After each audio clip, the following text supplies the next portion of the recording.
Beetlejuice, Beetlejuice, Beetlejuice. I'm so happy we did this bit. Sit tight. Another episode of MSU Tonight starts right now.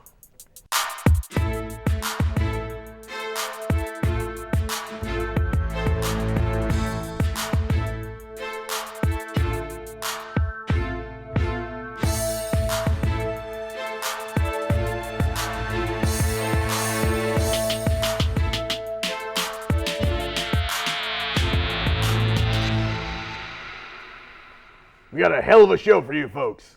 Coverage of this year's Halloween festivals, live snakes, thrills and chills, and return of my favorite game show.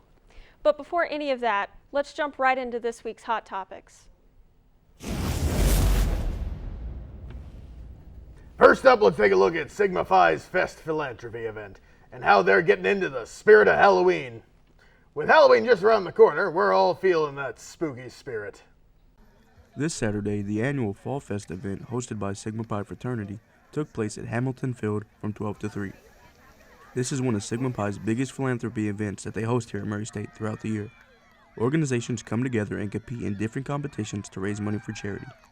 The fraternity arrived early that morning to set up and prepare for the event. We met with the brother who organized the event to get an insight about what Fall Fest is and what it's for.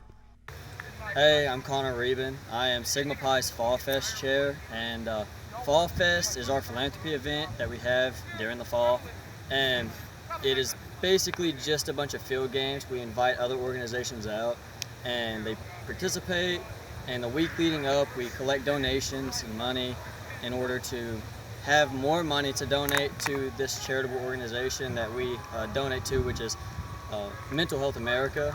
But basically, all the organizations come here. We have field games like three-legged race. We have Zorb Sumo, which everyone loves. And after we have about 5 or 6 games, we do our annual Fall Fest Scarecrow Dance. The Scarecrow Dance is a beloved tradition at Fall Fest. In this event, each team selects a coach to represent them. They have just 10 minutes to transform their coach into a scarecrow using a mix of costumes and props. Once dressed, the teams choreograph a 30-second dance routine. Routines widely vary, incorporating various dance moves and different songs. Each year, the Scarecrow Dance culminates in enthusiastic applause and laughter, making it a highlight of every Fall Fest event. Each year, there are various awards given out to different teams and coaches. This year, however, the Grand Champion Award went to Alpha Gamma Delta. This past Friday, on October 28th, the International Student Organization hosted their Halloween Bazaar. The bazaar brought together students to celebrate Halloween with food, dancing, painting, apple bobbing, a photo booth, and a fortune teller. Everyone was invited to come in costume and mingle. Belizean International student Alea Urbana told us about the significance of the event to campus. We are here to celebrate the international students, well, kind of. We're actually here to celebrate Halloween with the international students. I think that it's really cool celebrating with our international students because we get to see each other's culture, we get to see how everybody parties differently, and I think that's really fun. The organization plans to host more events to promote cultural diversity and friendship on campus, so keep your eyes out for the next one. Cinema International is bringing another unique film to Murray State this week. Carnival of Souls, a classic psychological horror, will be showing this Thursday and Saturday.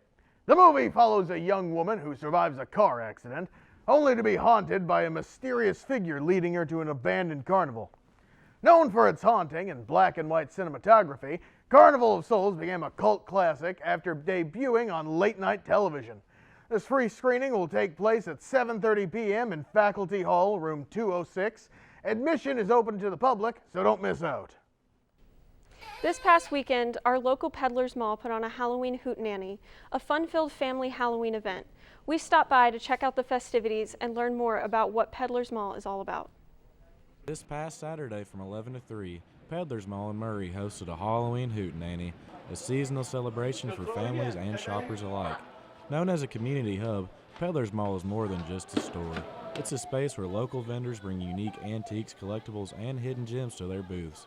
With activities for all ages, it was a day full of fun and finds. We spoke to an employee of Peddlers Mall about the activities going on that day. Hi, my name is Richard Nolte. I'm here at the Murray Peddlers Mall. Today we're doing our Halloween Hootenanny. Basically we just have scavenger hunt inside and games outside for kids to win prizes and candy. We just kind of throw this every Halloween to kind of promote people shopping small business, and it's fun for families to come out and just enjoy themselves.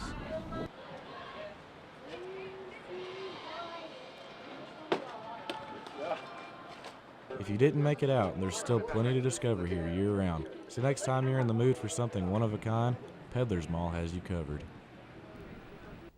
Election Day is coming up, which means it's time to get out and vote. The CFSB Center will be open for in-person voting all day on November 5th. Doors open at 6 a.m. and close at 6 p.m. If you wish to mail in your ballot, you can. Put it in the drop box in the Adler County Clerk's office at 424 Public Square in the Columbia State. All mail-in ballots must be received before 6 p.m. on Election Day. So if you want to have a say in this year's presidential election, get out and vote. This past Saturday, Murray State football retired former defensive end Austin Lane's number 97 jersey. Athletic director Nico Yanko presented Lane with a framed jersey and a plaque and was hung up in Roy Stewart Stadium. Lane spoke with our Zach Simmons to briefly explain how Murray State helped him on his journey to the NFL and beyond. I mean, it's so much, man. I think what it comes down to more than anything is learning to make things right when people give you an opportunity. You know, like I said, this is my only scholarship offer that I had, and I was super grateful for that. So when you talk about someone taking a chance on you, someone giving you something, it's only right that you have to pay them back in full and then some. And that's what I've always trying to do with Murray State, whether it's how I play in the football field, how I represent myself in public, or what I do in the cage now. I'm always trying to rep Murray State because they've done so much for me. You know, I mean, if it wasn't for Murray State, man, I'm not sure if I would have played football. You know, I'm telling you the truth, man, because it was always my goal to get a scholarship. And when that didn't come until a week before signing period for Murray State, it meant everything in the world to me. So I owe my mentality, my work ethic, and just my dedication to Murray State. This past Friday, Gallery X Art Collective had a small concert for the public. Tattoo and Piercing Shop, which has been hosting shows for over 2 years, gave several local artists such as Champers, Perks Room 105, and Secular Pets an opportunity to put their music on No Chance to the public. Those that are interested in attending future musical events at Gallery X can look at the shop's social media pages on either Facebook or Instagram. Shows are usually held on the last Friday of every month. And that's a wrap on Hot Topics. After the break, we're going to be hanging with not so scary reptiles in a new segment. And I'll see you all later for another round of horror trivia. Stay tuned. Hi, this evening we're honored to be joined by Sam Shilley, who is a wildlife education major some MSU students might recognize, and a few of his friends for this not so scary Halloween. Who have you brought for us today? So today I brought 2 snakes for us to look at, and the main purpose of this is just to realize while snakes, a lot of people tend to see them as really creepy critters, they're really less creepy and more critical. So this is Chaos. He is our black king snake. He's an eastern black king snake, and he is just a beautiful, beautiful snake. And they play a critical role, like I mentioned earlier. They are really important predators in the ecosystem. So king snakes in particular, they eat a lot of different things, but their main source of food is other snakes. So they eat all the snakes that potentially could cause us harm. They eat venomous snakes. So our king snakes like Chaos here, they are resistant to different snake venom.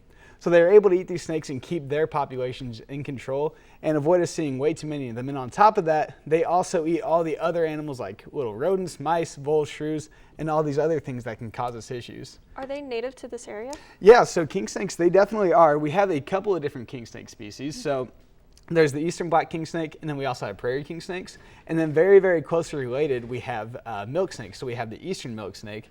Now, we don't have an eastern milk snake with us, but if I ask Wade to come up here, we have a Honduran milk snake. So this right here is Ignacio. He's our Honduran milk snake, so from Honduras.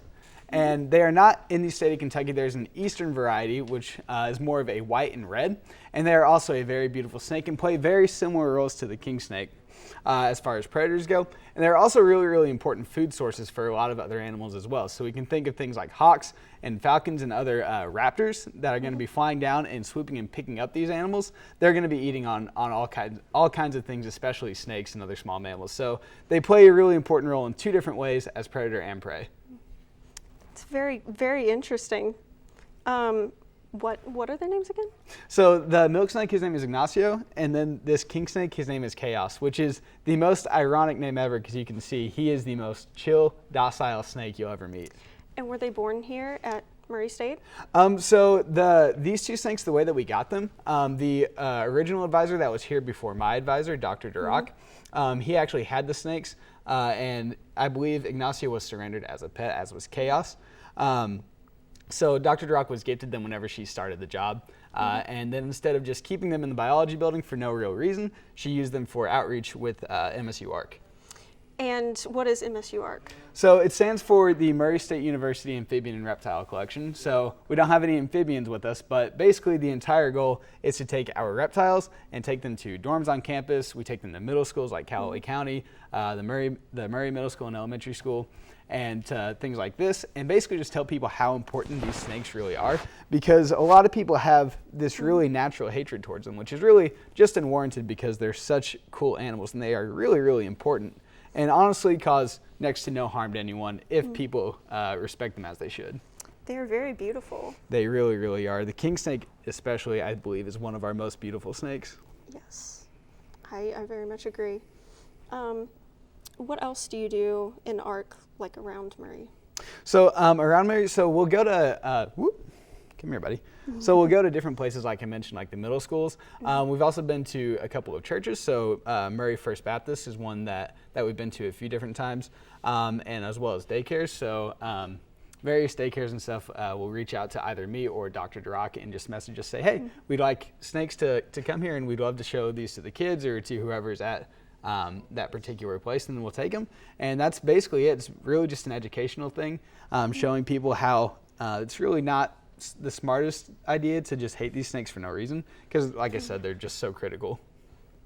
Yeah, definitely. And what should people do if they come across one of these guys in their natural habitat? So that is a really, really good question. There are definitely there are definitely multiple potentially harmful snakes in Kentucky. We have 4 venomous snake species. So I would not encourage anyone to just go out and just pick up a snake. If you don't know exactly what it is that you're looking at, you shouldn't come close to it. You shouldn't touch it. So if you see a snake out in the wild, one, just be thankful that you got to appreciate what this snake is, because really it's a blessing to be able to see a lot of these different things in the wild.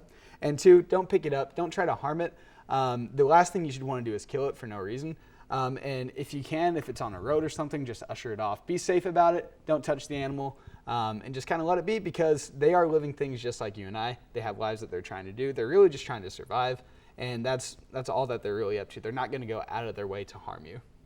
And I know you've become kind of famous on TikTok, being the reptile guy for Murray State. So what role does like online videos and stuff play in conservation?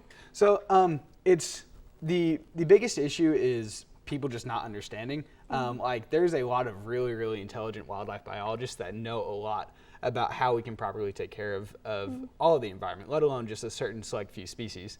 But getting other people to care about it is the most important way for us to go about it. Because if everyday people don't care about protecting the wildlife that's in their backyard, planting native species like different trees and flowers, encouraging native pollinators and birds and other animals to live in their area, then we're not going to have anyone actually stewarding the environment where we're at. And if we don't have that, then our environment just basically goes down the drain. We need people, everyday citizens, that are just willing to take care of it as it is, because the professional wildlife biologists, while they have a degree in this, they can only do so much. Funding is a big part of it. Wildlife biologists don't have a lot of funding, so it's really up to people to make good, smart choices to actually help the environment.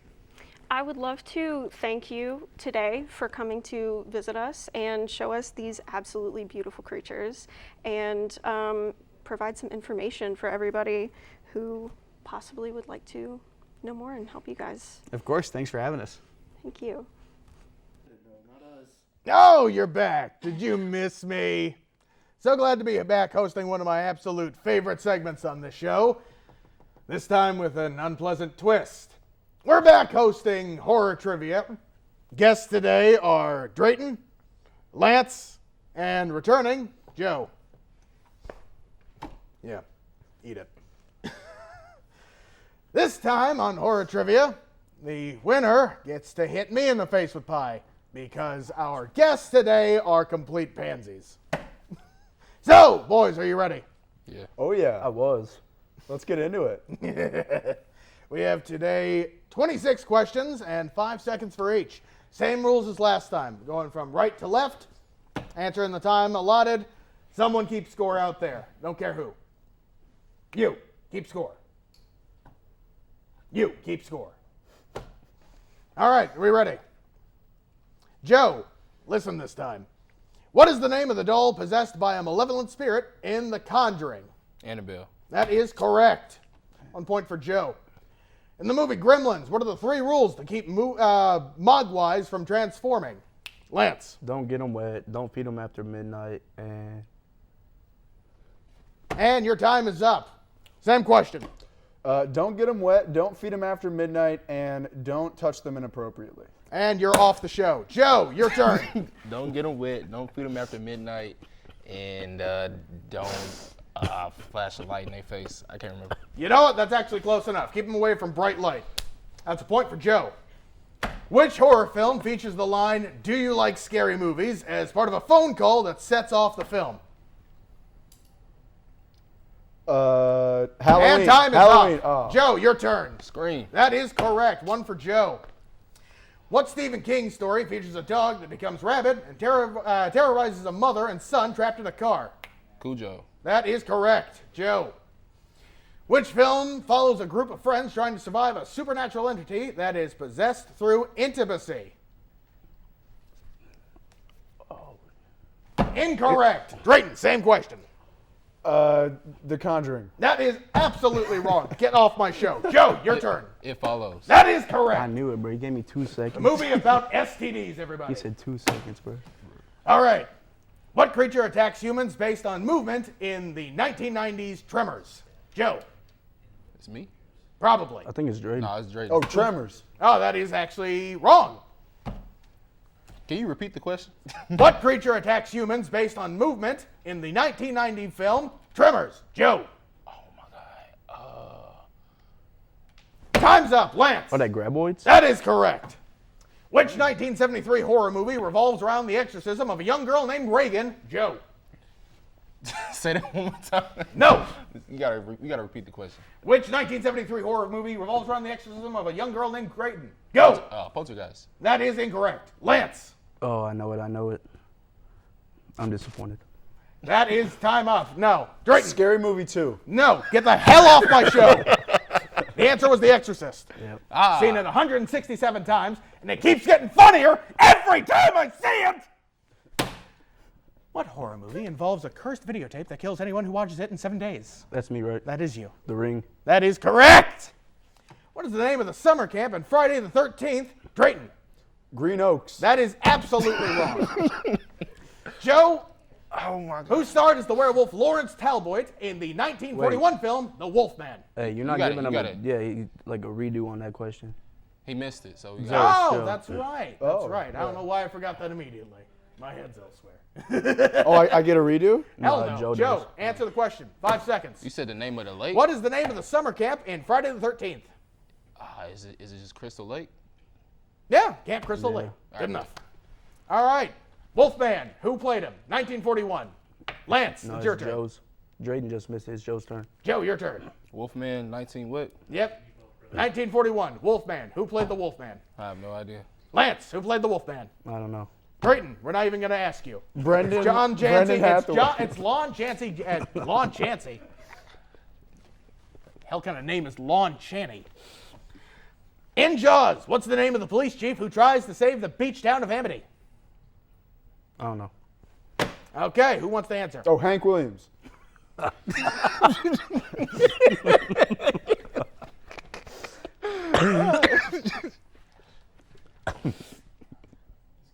Oh, Mark. Chief Brody. It's my frickin' episode. Which 2019 horror film, directed by Jordan Peele, involves doppelgangers terrorizing a family? Whose turn is it? It's Drayden's. Oh, Get Out. No. Us. That is correct. I'm going crazy. I ain't gonna lie to you. Drayden, why the hell are you here? I was so close, man. You were nowhere That's a near. Jordan Peele movie. He said one of the three of them. What is the name of the hotel caretaker who goes mad in The Shining? Oh, it's Jack Torrance. That was Joe's turn. Nah, Joe just. Oh, that's right. That's my fault, bro. No, too bad. He already got the point. You got that? Good. In Poltergeist, what is the family's... Wait. Whose turn is No, it? ask Joe this one, and then It is skip your me. turn. You can see he already stole your turn. My fault, Alright, Joe. bet. I'm Alright, You sorry. get a penalty. We're removing your left foot after this. All right. In Poltergeist, what is the family's last name? Oh, Joe. God. I don't know. The Lance. Smiths. What? The Smiths. No. Sanders. No. It's Freeling. Oh. Oh, this is depressing. Now we're getting into the hard ones. Oh, boy. Whose turn? I think it's Lance. No, it's Drayden because Oh, it's me. I took Joe's. Yeah. That's right. That's right. We should just skip this one No, altogether. hit me with something good. Let's go. I'm so ready. What horror movie features a killer named Babyface and uses a Groundhog Day-like time loop? The babyface assassin. I hate you. I hate you so much. Who wants to steal? Your hand was first. Happy Death Day. That is correct. 2017. In what year does the original Suspiria take place, set in the Dance Academy in Germany? What year? 1962. That is incorrect. When it take place? Yeah. I When have did it no take clue. place? 1974. No. Who was close? Technically Drayton, sadly. Yeah. It was 1977. I'm on the board. That's No, you're one. not. That is a point. That's not a point. For sure. Nope. Don't you dare give him a point. I will end you. What 2013 indie horror comedy revolves around a woman dealing with a talking parasite with a taste for human flesh? Me? You? I think it's me, but I don't know. That's time up. Who wants to take it? Alien. No. 2013.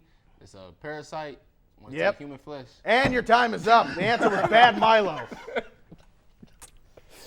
Which 2007 Spanish horror film features a building on lockdown as reporters try to survive an infection outbreak? Despacito. I hate you. Who wants to steal? Lance. Is it like rec, like record? Yep, Wreck. What is the name of the 1979 sci-fi horror film that has one of the most iconic chest-bursting scenes in cinema history? It's Alien. That is correct. Yeah. Even you could have gotten it right, I and know. I know for a I fact would you have didn't gotten know that it. one right. No, you wouldn't have. Don't lie to me. What horror film features an old caretaker who warns, "You're doomed. You're all doomed"? Lance. Time up. Who wants to steal? Joe. Repeat the question. Why did you have your hand Wait, up? I know the answer. I know the answer. Like, for real. Nope, that's Joe. He had his hand up first, and he asked. What 2016 horror film is set on an isolated... That is not the answer. That is not the question. What the hell am I reading? What horror film features an old caretaker who warns, "You're doomed, you're all doomed"? Joe. The That is time up, Drayton. Harry Potter and the Goblet of Fire. I can't swear on this show! this one. The answer was Friday the 13th, 1980. Oh. Ashamed of all of you. Whose turn is it? That movie's bad. I think it's your turn, Nick. No, it's Drayton's turn, so we can skip this one. What 2016 horror film is set on an isolated farmstead in 1630s New England and features the phrase, "Wouldst thou like to live deliciously"? Quiet Place. Are you trying? Yeah, they were at a farm. And I can't tell, but the answer is not A Quiet Place. Who wants to steal? 2016. And that's time up on the question as a whole. The answer was The Witch. Oh. Knew that. No, you didn't. In Jennifer's Body, what animal does Jennifer eat raw after becoming possessed? I think it's you. Jennifer. The answer is going to have to come from someone else. That is your time. All right. Lance or Drayton? What part of the body? What animal? Oh, pig. No, Is it a cat? it is not a cat. It is a chicken. No. That was close. Half point. What 1980s horror movie begins with a family discovering that their home is built on a Native American burial ground? It's supposed to be Indian burial ground. What the hell? Indiana Jones. And that is time up. Who wants to steal? 5 seconds of the clock. Indian burial ground. The Hey, answer- hey, Poltergeist. That is correct. Oh! Really? Give that to him. He got in just before I said anything. That's crazy. Ah. In Shaun of the Dead, what does Shaun use to kill zombies in his backyard? Is it a baseball bat? It is not, and it's not your question. An axe. No. A machete. Wrong on all accounts. It's a cricket bat. Oh. Far better to hit heads. Come on, I was close enough. In The Lighthouse, 2019, what mythological creature does Robert Pattinson's character become obsessed with? Let's go with bat. Nope. Mythical creature, and you say bat. 5 seconds. Someone steal. Oh, what's like the half horse, No. half man thing? That's a centaur. A centaur. No! Lance? I don't know. Unicorn. I'm ashamed of all of you. It's a mermaid. Oh. Final question, because I know you guys have loved having me here on this episode. Name at least 2 out of the 3 of my actors. First one to raise their hand gets to answer this one. Of your actors? Beetlejuice actors. Oh. All right. Let me go. John. Oh, Michael Keaton. Patrick. He should probably know this. I said it 7 times before we shot the episode. Brad Pitt. Patrick Dempsey. And you are disqualified. Get the hell off my show. Lance, do you have a guess? I'm good. Joe? John. And that's time up. The answers are Alex Brightman, Michael Keaton, and Stephen That's a O'Malley. third of a point. That's a third of a point. It is not. All right. All right. Bring me the scores. Bro, I know What do you was you? going to say Patrick Dempsey. Hurry up, hurry up, hurry up, hurry up. I think you took it, Joe. Low key. I think I went crazy. You did pop off. All right. That Poltergeist. Yeah, that We was did not get crazy half too. a point. That was a crazy That pull. I did not say that. Bro, that came out of nowhere. Oh, God. I was like, wait, that's All right. cold. Drayton, you have no points. I have at least half a point. You do not. All right. Did I actually say that? I don't remember. We're going to say you have nothing. It's funnier. Lance, you have a staggering 5 points. Okay. And Joe gets to hit me in the face with a pie because he has 9. Come get your phone. Oh, yeah. Hey. Dude, you're like Batman. You're going to go pie the Joker, bro. I am not the Joker! You should know that by now.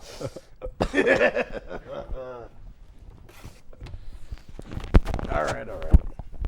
This is like full circle. Before I get hit in the face, I want to thank everyone for coming out tonight. Drayton, this does mean that you have to clean up the show. No, it doesn't. It does. We said that. Ready? I beg of you, as my friend, be gentle. Don't do that. No, don't do it yet. Don't do it. I don't want to do this. Actually, I want to do it with my right hand. Get on this side. Don't actually hit me in the face. I have a sore nose. Okay. All right. I have broken my nose before. Ah! Oh, whipped cream. Oh, it's disgusting. Oh, God damn it. Oh. All right, that's our show for the night. Oh, someone get me towels.